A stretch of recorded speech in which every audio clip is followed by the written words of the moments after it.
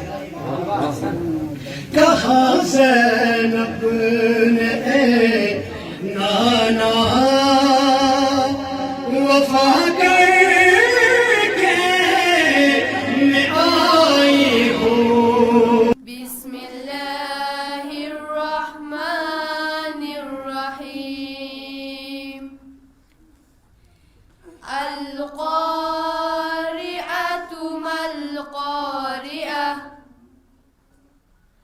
वमा अदराक मल क़ारिअह।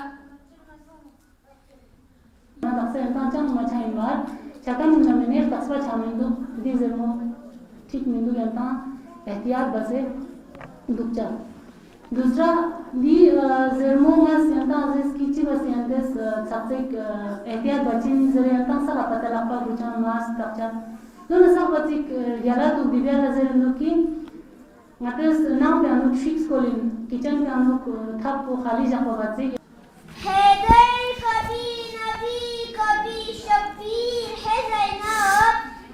कुरान अगर हुसैन है तो तकदीर है ज़ैनब।